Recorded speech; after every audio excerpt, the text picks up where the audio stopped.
listening to the AFTERBUZZ TV network. Now, the largest new media platform on the web and your #1 source for after-show entertainment. Very good, King Johnson.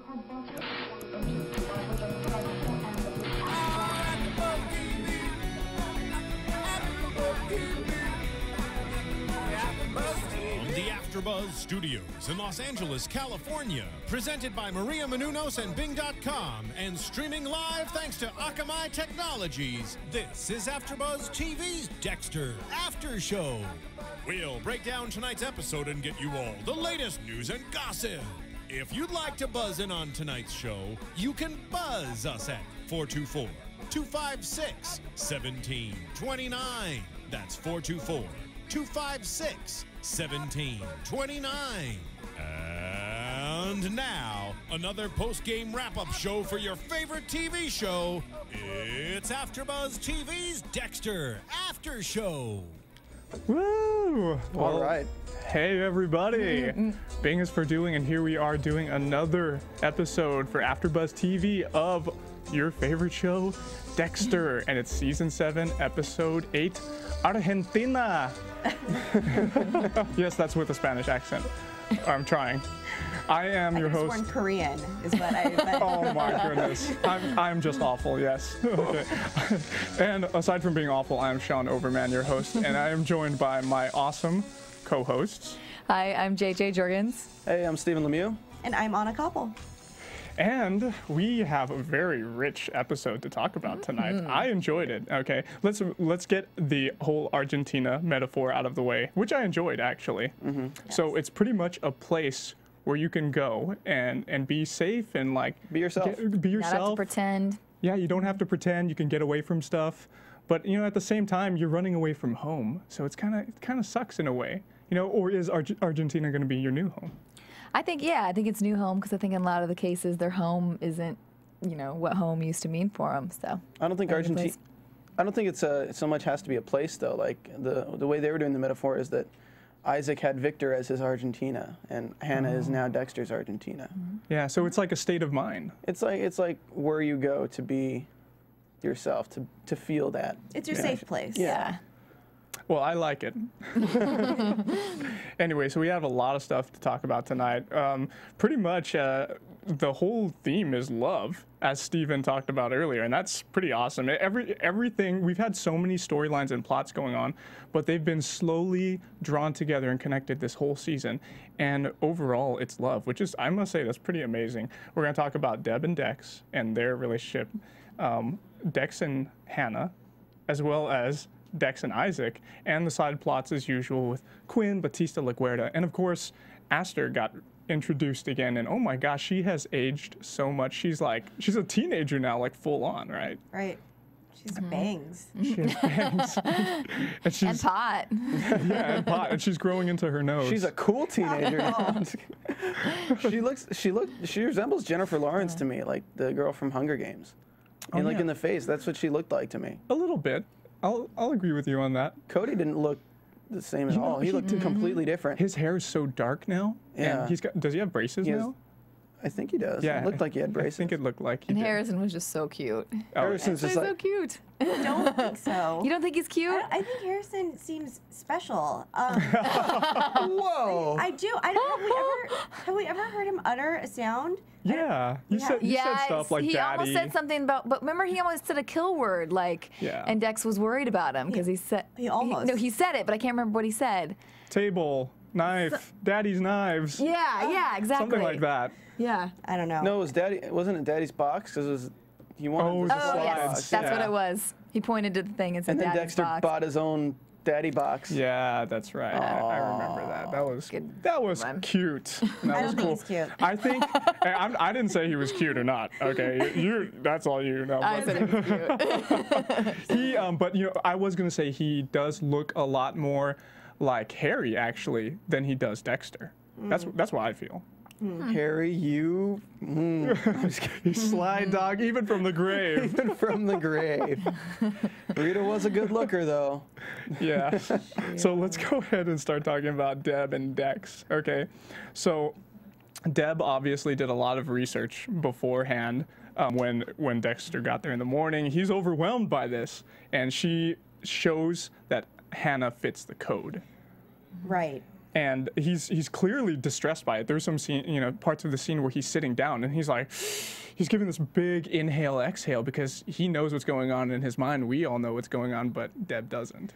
Well, and he gets super sociopathic. I mean, we know he is a sociopath, but to go on and on about how this is for her own good and she can't handle this, and you've been teetering on the edge ever since you found out about me and covering up or hiding evidence, and he did manipulate her pretty well, and he's done that before, but it's harder to do now because she knows so much about him. And kind of true though. That he was. I mean, after he says that, he's like, I didn't lie. I mean, yeah, you didn't lie. It's pretty true what you said. She freaked out about that. She freaks out about everything. She does. Yeah, but his motive was clearly, he made it seem like he was out for her best interests, and clearly that's not at all who he was, what he was concerned about and who he's protecting. I think that's where the lie comes in. But afterwards, I mean, I thought it was cool how it's not cool, it's just ironic how he feels guilt after using Deb's guilt against her.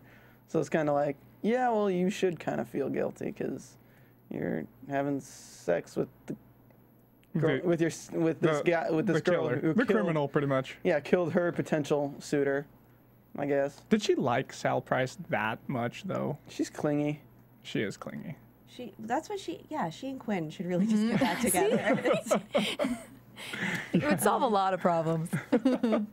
Yeah. So a little bit later, when he gives her the visit in the office, and they're talking about Astor and Cody coming. It was so interesting to see the roles were reversed. Remember earlier in the season when she just finds out he's a killer, she's like, okay, you gotta do this, you gotta do that, giving him all the rules.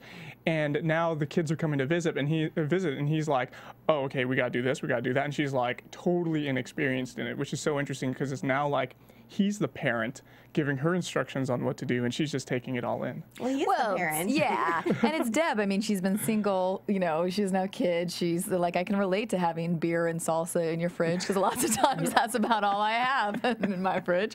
When you don't have kids and you don't have things like that, you're not prepared and equipped. And so I think, he was worried for the safety for his kids with not only doing some harm with her gun being in the house, but also since clearly there's people after him. Yeah, that's a good point. And of course, the only person that was really after him is Isaac. Yes. But that was an interesting exchange there. And then we get to the restaurant, and it's Bautista's restaurant now. And call him Papa. Call him Papa, which is funny. Is that the name of the restaurant? I think it's Papa's something. I don't know, but Papa's Bar and Grill or something. From henceforth, I will call Batista Papa. But he has been waiting his entire life to say, "Call me Papa." Call me Papa. And it's legitimate now. Yeah. Everybody knows. So they have that little exchange with Cody and Astor in the pot and everything. And I got worried when Cody got left alone. I honestly thought he was going to get abducted or something. What did you guys think?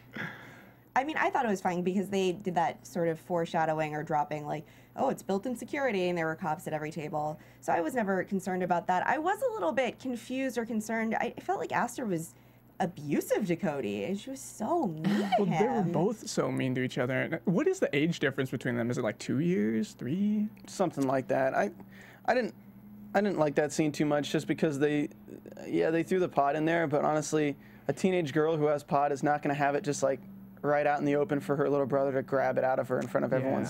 Like, it just felt too easy. Like, oh, you have pot, let me just grab this. Oh, now we can all see it. It looked like a candy bar too. It didn't even look like pot when he grabbed it. Yeah, that's true. I don't know. I didn't like how... Well, I did like how they're showing struggle when clearly if your mom got murdered and you're a teenager, she's going through some really, dark times and probably going to do what a lot of teenagers would do in that. So I did like that it wasn't just like, oh, they show up to town and they're, perfectly adjusted and fine. That's true. And it seems like, obviously, she's going through some issues. Like you said, it doesn't seem like Cody is very much, aside from the arguing that's going on with both of them. But I thought the conversation later on, what was it? At the slip now? We know the words. Over at the slip. Yeah. Or the marina, the pier, whatever they went to. The conversation that Deb and Dex had with Astor was very interesting and so hypocritical, man. Like, they're telling her, it totally demonstrated how as parents with kids, we always want to tell them, not that I'm a parent, but we always want to tell them something. Like, we want them to do the ideal good, be the ideal person. And as parents, clearly there's no perfection with the parents. Do as I say, not as I do. Yeah, exactly. Sure. Yeah, so,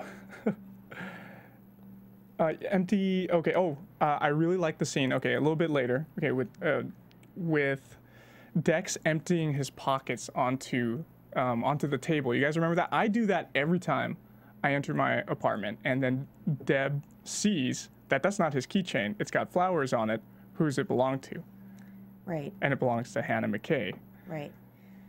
This, to me, well, and we saw what it built into, but when she said something like, this is the ultimate betrayal, or you could not have possibly hurt me anymore, I don't remember exactly what the line was, but I just feel like he could have hurt her in a lot of other ways. Oh, of course. And You could have killed her in the first season, or Yeah, he could have. yeah, like Brian wanted him to, right? Exactly. You How inconsiderate of Deb. She Seriously. didn't think about that. honestly, he saved her think life. it through. She had been on like half a date with this guy, Sal, right? Yeah. And No, I think it was actually like 2 or 3 dates. really? Yeah, it was quite a few. Oh, I thought they met for, well, whatever. And I didn't get that strengthened the attachment between them two. Yeah, they were engaged. By her means, right? In her mind. But yeah, they by no means had a relationship. No. And Hannah McKay didn't do anything to like personally hurt Deb. I mean, I know that she's very invested in her work, but Hannah didn't wrong Deb personally in any way. So I don't understand this reaction of, you could not have possibly hurt me more. I feel like it's because she's in love with Dexter, and the fact that he is now in love with, and she can't understand why he's in love with her, and so she's questioning, like, oh, is it because she's another serial killer? Like, pretty much like, what does she have that I don't have, and that why you can like open up to her and be honest with her, but you can never, because all this time she's always wanted Dexter to communicate with her and open up to her, and she can never get it for so long. So I think for me that line was, she was saying like, that's the ultimate betrayal, is that again he chose somebody else to love, and it wasn't Deb. And I'm sorry, but I agree that's what it built into, but when she said it, that's the reason he didn't kill her, was because he's sleeping with her, and that was somehow the ultimate betrayal. Yeah, I agree with that. Yeah, it could. Oh, go ahead. The Steven. conversation they had, like everything Deb was saying to her, and to him, sorry, and everything she was making a point against Dexter with Hannah it just kind of felt like she was like, what does she have that I don't have? Yeah. It felt like just high school bullcrap relationship stuff, like, oh, what does she have that I don't have? Do you talk about your kills with her? Do you talk about this? It's like, and I love my brother. I'm more effed up than a serial killer. It's like, that's why, Deb. That's why. It's because he can be himself without being judged with her, and then you still compare yourself saying you're worse than a serial killer because you love your brother. It's like, there you go. Yeah, you're absolutely right. You put your finger right on it, man. Because I was struggling to comprehend why, and he can really be himself. And this whole season has been her ridiculing Dexter over and over again, and she has been, every time he says something, she always has this like smart alecky remark about him being a killer. Of course, when they're in private, Right. But what's interesting is like this is kind of like a little bit of an allusion to the book and a little bit of a spoiler alert for those of you who haven't read the books yet. But in the second book, because I'm like a third of the way through it, in the second book, actually Deb doesn't make fun of Dexter for being a killer. She hardly even talks about it, actually, which is pretty interesting. Well, I'm like 100 pages into it, but it seems like everything's business as usual with them. But here in the series, it just freshly happened. At the end of last season, she is just over and over again, like it's just like so hard for her to come to terms with it. But then again, in the book, maybe there's like a big ellipse that we don't know about, obviously. Well, that's what I was saying about how like she kind of doesn't remember he saved her life. Yeah. It's like, because in the book she's awake for that whole conversation between him and his brother while he's trying to convince him to kill her. That's right. So like she knows that Dexter is on her side, and I think that's why they don't bring it up too much. Like in the show though, she doesn't exactly know what happened in that room. She doesn't exactly know what they said or how tempted Dexter was to kill her. So, I mean, it's kind of scary for her in a sense, but at the same time, it's like he's been there. She's changed her opinion of him way too much. Like, it went from my brother to my brother's a serial killer. Now it's like... Don't forget the my brother that I'm in love with part. Yeah, my brother and I'm in love with. And now it's just like seriously, she doesn't even know what to think of him anymore. It's like, what was that? She doesn't have a word for him anymore. She just blurts out stuff. Yeah, pretty much, she doesn't have... Almost without thinking. She has like no edit button. She's like I me. think I disagree with you guys a little bit. Like I Dexter personally does. think that this was a great build for the show. I think that, I mean, we've had 7 seasons. We've watched the way her relationship and our thoughts about him has changed. Like, you can't keep that consistent the whole entire time. And I think it makes sense to me that she struggled, thinking it's not my real blood brother, but I have all this love, these feelings for him. What am I dealing with? I think that's maybe it's a woman thing. I don't know, but I feel like I like the way they did it all. And I thought tonight's episode was fantastic the way it all came out, because I feel like if she would have just gone out to dinner, having a drink at Papa's with Dex and was like, oh yeah, by the way, I was in love with you. Like, you know, no, it had to take you. I think for a woman, and to have like the jealousy of another woman who is like, she feels so betrayed and starts having all those emotions and feelings and questionings and not understanding why Dex can't love her. Like, I just thought they did a great job of building it together. But no, I agree that's with my you. opinion. Yeah, actually, I agree with that too. I was just remarking upon the differences between the book and here in the show, and I just thought that was a little bit interesting to bring up. Yeah, they did the show really well. I do like the build-up, especially with the whole, like, the montage with the monologue at the end, bringing how, and some of the storylines you don't even realize kind of coincided with the whole love theme, but they do. I mean, you have LaGuerta's love for Dokes, you have, what was the other ones? With Isaac and Viktor. Then you have Dexter with Hannah. Of course we had Deb with Astor, but that was still talking about Deb and Dexter in that respect. Yeah, pretty much. But like, there was something that I really liked. I could not imagine Jennifer Carpenter doing that scene in the first season. No, yeah, I agree with you. She did it very well. I think she's good at conveying like that stuttery kind of feeling you have when you're so emotional and crying to someone. You can't get everything out. Like you just have like, it's like you have a flood behind a dam or some kind of like control device. It's just like it's just spilling out into that spillway of emotion. But sometimes when she does it, it comes off as a little whiny. Sometimes it comes off as too much spilling.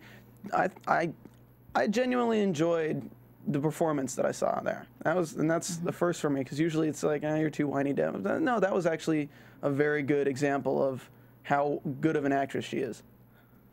Yes.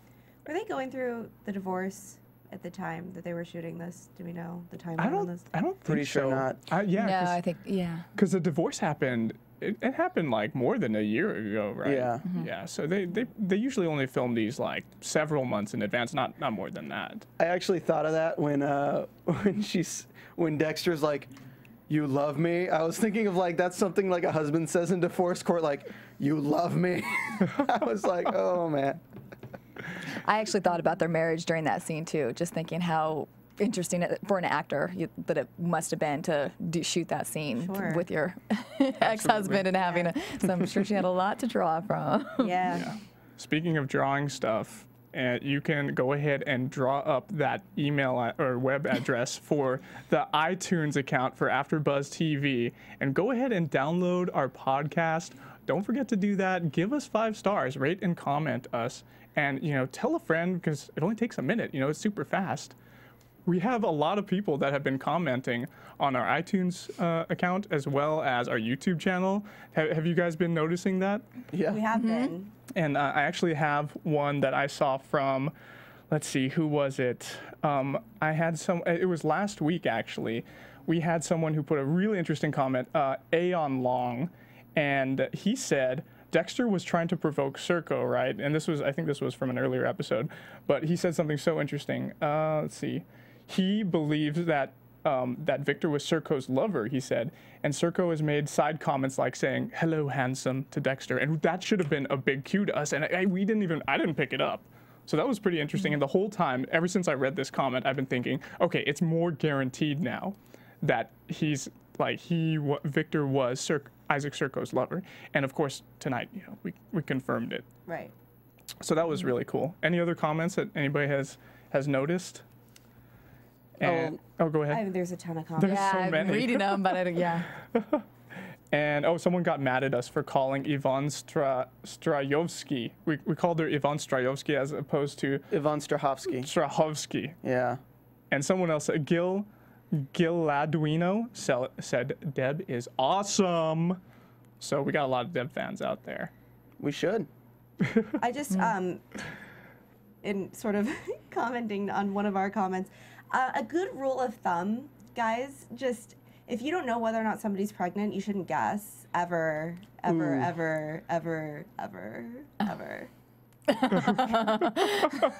Very well. Say. Unless it's like pretty obvious, right? Like they got a watermelon under their stomach and they're like a skinny girl. I think even then you shouldn't guess. Because what if it's a tumor? You don't know. It's not a tumor. A big tumor that's got like teeth and stuff in it, right? Like one of those with hair. To not comment unless they make a comment first. Yeah. I think it's a general rule. Yeah, as a general rule. As a general rule of thumb, yes. That's just my advice. Okay, so let's go ahead and get back to talking about Dex and Hannah McKay. Obviously right in the beginning of the episode, we see that 1996, what was it, 1996 like calendar referring to Argentina in some way. Was it an Argentinian calendar? I didn't even see that. I didn't see that. It was referring to the time she spent with Wayne. Oh, because that's when they went on their killing spree, right? Yeah. So it's like the year of her life that she's not getting back, or I don't know, that defined her as a person. Something like that. It reminded her of Argentina, and she liked the picture. Woo. So Deb pays her a visit later on in the episode over at her greenhouse, and that was an interesting conversation. I saw like the nice predatory, almost like the dark passenger side of Deb coming out there in that conversation with them. So I thought that was pretty cool. She seemed so confident for having nothing on her. Yeah. Well, that's the way, remember we talked about that, like how cops are, they can, especially investigators and people as seasoned as her lieutenant, so she's able to like try to bluff people. She's playing that mental chess, that poker with her to try and get her to say something incriminating. But she does have that recording. Yeah. And she's talked about that, right? It's circumstantial though. She has immunity for that. So I mean, it doesn't really. But she still knows what she did. She still knows her facts. So she's, was able to try to scare her a little bit with what she does know about her.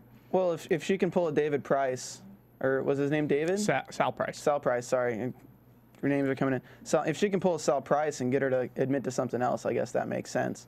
Because, I mean, she didn't want to talk to Sal at all. But now, you never know. Deb's persuasive, especially you see how she worked Speltzer. Yeah. And a little bit later, we see Dex go and visit Hannah. He is finding almost any reason to not visit her, right? I have the line, if you never want to see each other again tomorrow, you can. Okay. That was pretty funny. So he wants to see her so badly, and he remarks upon, even though his family is all under one roof over at Deb's house, So that's so interesting. I don't know, like, it's like sometimes, like, I don't know, like, if I've felt like that, I don't think recently, but I would imagine like, man, that's really tough for Dexter to be pulled away, from like everybody else who he loves, and he's with someone, who truly understands him as a serial killer. But she can't be a part of that life. It's like it is like a booty call, right?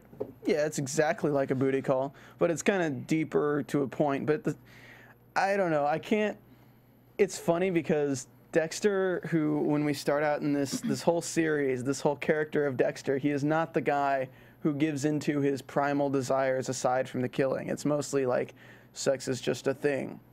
I don't enjoy it. Yeah. And it seems more and more and more he's becoming more human to a point.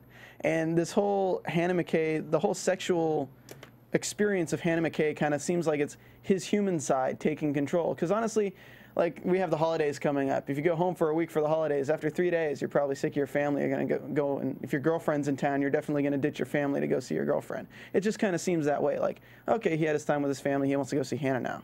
Well, the other thing is, I don't think he trusts Hannah. He didn't really want her to come to the beach where he was. He didn't really want to say, that's my son, those are my stepchildren. He wasn't really comfortable telling her that. And when the episode first opened, she was saying these are, special herbs from the garden. These are special, he was very cautious of that, and she handed him a knife to help chop. He grabbed another knife. He doesn't really trust her. I didn't think about that, actually. So it wasn't just like some humor, like, oh, I'm more comfortable with this. So she may have poisoned that knife, maybe put it all over it, and when he holds it, he's gonna get because that's toxicity levels up from whatever that is. That's how she got Sal Price, was because he chewed on his pen. So so he's aware of that, and so he doesn't really fully trust her. I think he is enjoying the sex, as you say, but I think he's right, because I think she is a dangerous girl. Yeah, I totally agree with you, and I feel like he should be a little hesitant considering what happened to Rita, and to just let another, knowing that Hannah's a serial killer, just to be like, oh yeah, there's my son, there are my stepkids, it's like it's again, we talk about how sloppy he's been at times this season. I think that's kind of another really sloppy move where I kind of didn't even want to see him and point them out at the beach when she was there. Right. But I don't know if it's so much of a trust thing. It's more of just like, I don't know if Dexter's this thoughtful, but at the same time, if you don't see that, he hasn't seen the kids in a while.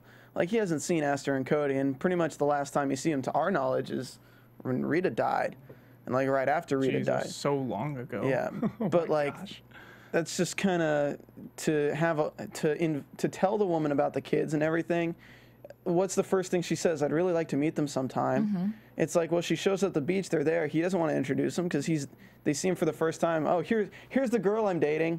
Hey kids, your mom's dead. Here's the girl I'm dating. Yeah. Oh, she's blonde too. What do you know? I just think it would have been... That would have been painful for Astor and Cody to see, I feel. Exactly. That's why I don't know if it's like Dexter trusting as much as he just wants to keep her away from the kids for that reason, or... Well, he admitted that it was a little that he admitted that he didn't fully trust her when she asked him. Well, yeah.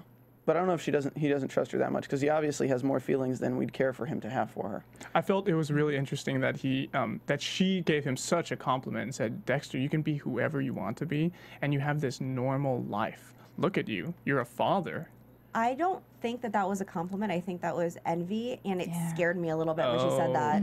Oh, really? Because she didn't have her baby when she was she pregnant? She was pregnant at one point, right? They said that, and then she had a miscarriage, right? A supposed miscarriage. I totally agree, and that's what made me not want her close to his kids. Oh, man. Yeah, I thought that was frightening. I thought her whole tone and demeanor changed when she said that. Can I bring up something real quick that we kind of passed over earlier? We certainly brought it up just a little bit. Yeah. The father-son, it was a father-daughter, the father-daughter talk that he had with Astor. What did you think of that when he was talking about Harry? Because he says, there was a time in my life where somebody told me who I am, and if I decided for myself, I don't know what I could have been, but I kind of wish that I did. He wishes that he had the choice. Yeah, so like, what do you think of that, when at the same time he's still taking Harry's advice at every step? That's true. Maybe he can't abandon Harry, like he's there. He's like a part of him, right? He taught him this code since he was so young. It's like it's ingrained, it's instilled into him. And of course, if he abandons it, like, what's Dexter going to be? He's just going to be like a feral animal, like out there killing everybody and doing whatever he wants. And that is, in a way, almost like that's kind of like the path he's on right now, it feels like. Well, I think he's... Go ahead. No, you go ahead. I just think that he did it for so long, and that's what, he was told from a little kid, and he started to realize later when he's older, like looking back times when Harry lied to him, and he's like, oh, here I took everything he said for the truth and the gospel of how I'm supposed to live my life. So I think he's just regretting, if what he could have been had he not thought that Harry just knew all and was the expert on everything in his life. Right. Well, Harry gave him not only the code, but also pretty much told him that he was a serial killer. Yeah. Right? So I think that's what he was maybe referring to. Well, yeah, of course. But do you think he kind of resents Harry? Because that's like the first time I've heard Dexter really solemnly be like, I wish I wasn't this way. I think it could be anybody saying that. Like, for example, Harry gave him like, hey, you're going to be a serial killer. This is how you can best do it, right? He trained him. He gave him all the tools he needed. He gave him advice. He's pretty much his mentor, his God in a way, right? So I'm sure so many people who've been raised by their parents, okay, you're going to be this. You're going to be a realtor. You're going to be a doctor. You're going to be a teacher, whatever. I bet you there's some people that hated that their parents did it and wanted to make their own decisions as well. But who knows how they would have turned out? What if they became homeless and they had a really crappy life and they're like, damn, I wish my parents told me more how to be this, how to be that, you know? So it's a double-edged sword. You can analyze it from any perspective and say, you know what, this way or that way, whatever. Whether or not we want to accept it, all of our parents handed us a code and a legacy, and you know how much we live by that is probably all in varying degrees, but that's parenting. It's parenting, guys. That is parenting. Absolutely right. So, not related to parenting, our fall lineup is here. And we have so many awesome shows. If you guys enjoy watching this AfterBuzz TV episode of Dexter, you can catch so many shows. We have like 50 shows that we're doing this fall, which includes The Bee in Apartment 23, The Voice, Walking Dead, which is a big hit. I love that show. Doctor Who, Homeland, Once Upon a Time, Revolution, Happy Endings, Vampire Diaries, which I hate and loathe that show, but other people like it, and Scandal. And you guys are doing some other shows as well. JJ. Nashville. What are you doing? Okay, Nashville. American Horror Story. For Stephen, yeah. American Horror Story. I love that story. Watch my stories. Yeah, I'm doing Revenge. Not on tonight, but it will be back next week. So, yeah, all kinds of great shows. And for those of you who are huge reality TV show fans like I am, Shaws of Sunset is coming back December 2nd. Oh my goodness. Woo, a round of applause for that. Yeah, that show. So what? Okay, anyway, let's get back to talking about Dexter. Enough of the fall lineup. So Isaac Serco and Dexter. Oh man. Nice. Sorry. Go ahead. Yeah. Before we leave parenting. Yeah. The conversation that Dex and Debra had on the porch was making me a nervous wreck, because they were both yelling back and forth like, but you're a serial killer. Yes, I kill people. Yeah. And I was like, what? Are you sure they're asleep? Like, seriously, right? I kept thinking, what if, Astor's older? What if she's still awake? And I don't know. I just really was making me so anxious. It pans to the right and we see LaGuerta like almost knocking. And Price comes back from the dead and he's got his recorder out there. Right. And Doug shows up. Got you, mother.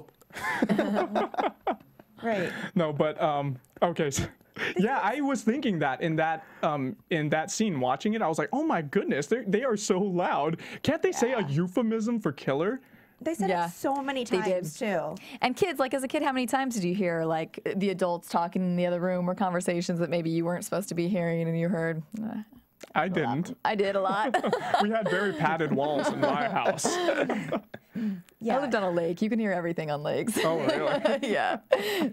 Well, actually, Deb lives near the beach, so hopefully she was surrounded by sand and water, and no one else could hear except for the people in the house. And there are waves. Yeah, except the people in the house. The children. I'm worried that Astor was awake. I don't know. Well, maybe that'll come up next episode. I'll save that for predictions. That'll be an interesting discussion. What do you mean when you're saying that Dexter is a killer? Hey, you know what? They're showing that blunt at the end. Maybe they had a conversation then. What did you mean when you said you're in love with him? Seriously. Isn't Dexter your brother? Should I love Cody? Ew. Oh my God. Did we just go there? Yeah, that would be awful. I'm sorry. I take responsibility for that. Oh my God. Usually it's me who goes there. And we'll edit that out, right, Martin? Thank you very much. I saw a thumbs up over there. Yeah. So anyway, back to Isaac Serco. Nice move with the decoy being sent out. And I called it. That was pretty cool. We got a little remark here. Was it you that said he looked like a valet? That was you, Anna. Okay, that was hilarious too, right? Well, yeah, I mean, he did, and JJ said he looks good, and he did look good. But he just had like the white press shirt and a black vest. And Hey, I wear that sometimes when I go to weddings. Right. Usually you have like a blazer over, I'm sure. Yeah. Well, he was planning to go to a funeral. Well, it is Miami. It gets pretty hot in Miami, right? So fast forward to the jelly donuts and the well-placed shots having the spatter of the jelly all over the wall. And that was pretty hilarious. I actually didn't see that coming, even though I remember the images from the last episode. Yeah, I forgot it too. I didn't expect first keys to drop and then the guns start firing. I thought it'd be more like he sees them outside the window, they look at each other, and then the guns fire off. Yeah, that's the impression I had too when we last watched it. I loved the fact that they brought in a donut shop? Because every like that's so Dexter Morgan. He's the guy who brings the donuts. That's right. And then including Vince Masuka in the whole donut thing. It's like they always have this little commentary between each other with the donuts, like from season 1, every time it's donuts. What was the joke that he said about donuts? I didn't catch that. Fritters versus. Yeah, fritters versus crullers. Yeah. Yeah. And he said he would take fritters anytime. Well, yeah. Was there a sexual connotation? No, it was like something like Crips versus Bloods. Yeah. Oh, that's hilarious. I get it now. Like Glazed versus Long John, or different type. But freaking Vince, like only he would make a joke like that after he was just shot at. I gotta say, I loved it because I've kind of missed him. You know, he hasn't had as many of his comments, I think, throughout this year. Well, yeah, some other Dexter seasons. killed him. In that imaginary scene. Yeah, I was like, wait, are you talking about? Dexter is truly psychotic. He believes everyone's still alive now. Yeah, it's all gonna be a dream at the end. No, but let's fast forward a little bit to George wanting to remove Isaac from power. So that was an interesting conversation, right? And it sets up for what happens later. What did you guys think about George wanting to remove Isaac from power? Makes sense. It's Why? a good reason for him to get him out of there, I feel like. Why does it make sense? Why is it a good reason? It makes sense because like George is still a lackey to a point. He wants to have more power for himself in Miami. Of course he wants to have more power. He's in the mob. Like that's the whole point of being in the mob is to grab power. And this is a big power move because he tells him, he's like, you're going to put us in a lot of trouble if you do this. We have product that we're getting in tonight. We have the club will be shut down if you kill Dexter Morgan.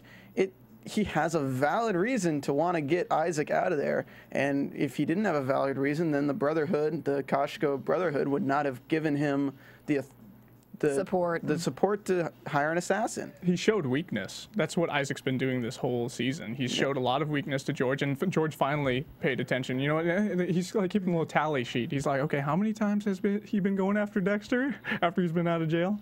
So, but a little bit later, we see that obviously, Dexter had killed that guy that was in the apartment, right? Mm-hmm. And I thought he was actually from the Colombians at first. Did anybody else feel like that? I thought so too. Mm-hmm. Yeah, but I was actually surprised when I finally got that guy's name. Jurg. He identified him as being one of George's men. Right. So that was pretty interesting that happened, and it totally proves his loyalty to Isaac. How much did you like that scene? Oh, that's what we're going to talk about next. So that was such a hilarious situation with Isaac just lying there. We called the police. And he's just sitting there relaxed. The only thing he needed to have in his hand was a martini glass. Right, yeah. Seriously, he was enjoying that so much. Yeah. I was enjoying it. And what was it that he said? He said, the gang's all here. The gang's all here, and oh, you couldn't have described that better unless you had done it yourself. If you were here. If you were here and you'd done it yourself. And Dexter simply responds, thanks. They have such great chemistry together. Like every scene I watch with Dexter and Isaac, I'm just like, yeah, I love it. Amazing. Yeah, I totally agree. It's so nice to see Isaac has such a presence and power, and it plays so well against Dexter. What was the line that the assassin said when Dexter was like, I'm not going to go halvesies, is what he said. No, not the halvesies line. He said, I'm here to fix the leaking pipes or something like that, which sounds like the line of a porno, actually. And the assassin replied with, I'm the Avon lady. I'm the Avon lady. Right, and I'm the Avon lady. I was trying to remember. I love that. Come and check out my makeup right here. Drawing his gun. Yeah, so Isaac turns up in a gay bar. Wow, that confirms it right there. And I didn't even think it was it was so obvious, but I didn't think it would go that way. And Dexter, he obviously went in there intending to take him out and give him a half dose of M99, bring him out of there in a stupor, but he didn't do it. He didn't. Mm-hmm. You know why? That's why Isaac introduced him. Because the bartender, if somebody disappears and the cops are right outside, they're going to question, like, who did you see him here with? Like, oh, bartender, give a beer for my friend Dexter Morgan. Yes, I remember that. And dude, he is really good, man. He's a professional. Mm-hmm. Yeah. And that's why I don't think George is ready. I don't think, and I don't know why the Koshka brotherhood is getting behind. I understand that, like, that Isaak is too emotional right now, but George is not the right replacement. He's just not. No. I agree. He's kind of Quinn at a different level in their brotherhood. Yeah. Seriously, they're like that next generation of guys that just want to be with their hoes and guns. That's about it. Yeah, he wants to play with the big boys, but he's not ready. No, he's not. But Isaak is smart that he did that right away. He knows what he's doing. It's not his first rodeo. They brought out. I like the conversation they had, definitely, because it tied together the whole monologue at the end, and it was like the monologue was kind of like a response to what Isaak said, because Isaac's talking about, like, because they go back and forth with, what would you do if the same thing happened to you? I would kill Trinity over and over again. I'd kill him 100 more times, you know that? And then he's like, but your wife, but Viktor wasn't innocent. And he's like, well, does it matter? Would it matter to you if Rita had killed someone? Would you still have killed? It's like, yes. So it's like, it was a good solemn moment of, yeah, we could have been friends in another light, but no, because Dexter probably would have found out Isaak was a killer and killed him. So, oh, well. You know, I liked how Dexter and Isaak discussed Dexter's aversion to firearms. So that was pretty cool. And, you know, obviously guns are messy, they're traceable, they're too unique, with the way they're handled. But they're loud. And they're loud, yeah. And obviously, as soon as Dexter, in that apartment, when he grabbed that guy's gun, the hitman's gun, and went off, he had to leave, he had to take off, right? So, but, obviously knives are clean, they're ambiguous, they're made in a very standardized way, not like firearms. Firearms are so unique, and we have firearms units that do the forensics for everything. And acoustics are great in the kill room. Yeah. Yeah. Absolutely. So I thought it was a very powerful conversation. I really enjoyed it as well. And overall, it was about understanding and love, and it was a very civil, calm conversation. But, of course, towards the end, when Isaak pulls out something, Dexter gets on edge again, but what was he just pulling out money to pay for the tab, right? Yeah, his wallet. Paying for the chip. Paying for the chips. I felt like it was a sad and lonely conversation. Yeah, it was. And even though they were totally relating and connecting in some way, I mean, they're two very sad souls. Yeah. I think it said it best when it's like, we don't have to do this. Like, yes, we do. It was very sad way of saying that line too. Yeah. Agreed. Let's talk about Quinn and Nadia. So, George, this is very short. Let's just get all these guys out of the way, please. So, Quinn and Nadia, George tries to entice him to help him out. And obviously, he doesn't tell him what, but it's probably to remove Isaak from power, right? Do you guys agree with me? Probably. No, I don't. No, you don't think so? What do you think? No, I mean, I honestly think he was the beginning was just a means to the end. Like, honestly, he was asking Quinn to take the money before, like, oh, I got a nice big of money for you, and then Quinn tells him to F off. And then he ends up doing what he did in the end anyway, just watching the drug deal go down. Yeah. I don't think Did it show him this episode? Yeah. At the end of the montage, he was in the car. Oh, and everything Quinn does is for love for Nadia too, so that's another love tie-in. But yeah, I don't. Seriously. I agree with that, Anna. He totally loves her. The eye roll she just did says it all. For those who couldn't hear that out there. Yeah. I don't know. Why didn't Quinn and Deb get married? They're both clingers, stage 5. Like, seriously, God. Yeah, they should have. So Nadia requests that he has nothing to do with George, of course. Promise broken. Promise broken, and Batista. He bought the restaurant. He's the only one who's really happy right now, I feel. I'm happy for him. But we've discussed how that might come crashing. Yeah, sadly. It might come to bite him with the whole money trail through him. What if they use Rico to seize his restaurant or something, seize all the funds and imprison him, and then imprison Quinn and everything with all that money tied to the mob? Oh, man, that would be awful. It would be. It'd be terrible. Yeah. So anyway, we wrapped them up. Let's talk about our favorite quotes really quickly. Anybody have? LaGuerta really quickly. Oh yeah, LaGuerta. I almost forgot about her. Okay, so it only showed really like a couple of scenes with her in it, but it was pretty good intel she got. She was looking up boating info at a slip at one of the other marinas, right? And she found something suspicious about Dexter. What was it, you guys? Yeah, she found out that he moved from his slip in 2007. Yeah, in May of 2007. Which was right around the time that the Bay Harbor Butcher case was going on. Yep. Is that confirmed? Was it confirmed that it was going on at that time? Yeah, I mean, because I just heard May 2007. I mean, I don't remember that. From Oh, I remember. I started watching Dexter during season 2, 2007. That's when it was. This going is on. 2000. This is 2012 and season 7. So 5 seasons back would be about season 2, 2007. Very right. We did the math really well on that one, guys. Congratulations. Woohoo! Yeah. Brilliant. Okay, so that was pretty much it. And at the last montage scene, she's standing there at Dexter's slice of life, just staring at it. And I wonder how the rules apply to a boat for entering the structure, because it's not considered a structure, right? Unless, maybe if there's a lock, obviously she wouldn't be able to get in there.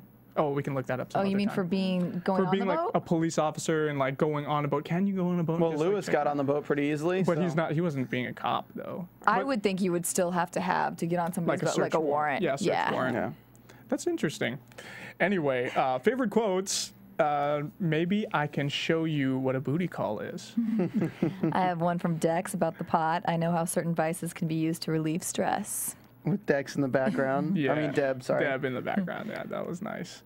One of these days, this is Masuka speaking. One of these days, I will track down my kids so I can have a day off too. Loved it. That was pretty funny stuff. I know what f***ing is. There's no explanation necessary. Oh, that was a good one too. And of course, you mentioned this one earlier, Stephen. You're a serial killer, and I'm more effed up than you are. Did you have any, Anna? So yeah, mine are all depressing. I got another. I got another Yeah, good she had one. another. I mean, in that same Oh, go ahead. same line, she had that it's one thing to be in love with your brother and another thing with your brother who's a serial killer. Yeah. Oh yeah. Another level. That made me think of something, though. What did you think, like, comparing what Isaac said to Dexter, the social abnorms of everything that he's going through with the mob, like how they look upon same-sex couples, and then look at what's going on with Deb and Dex. It's a stigma as well. Yeah. So I don't know if that's another thing they kind of relate on in a way. It is. I don't know. But the thing is that Dexter isn't in on that relation. Yeah. He wasn't in on it until Deb brought it up. Yeah. Speaking of Isaac, there has to be some vestige of civility left, even in this part of the world. I like that one. Yes. Anyway, anything else? No, then let's go ahead and move into news and gossip. AfterBuzz TV News. Now, I know that, Anna, you had some news and gossip. And it sounds like good stuff, right? Yeah, a couple of things. First, a little bit of a spoiler alert. Jim Beaver. Does everybody know who Jim Beaver is? Jim Beaver. Go ahead. Continue. He is set to guest star. He'll be debuting on episode 10 as is a relative of Hannah McKay. Her dad, I believe. I did not get how they were related, but One thing I read was said dad, but great.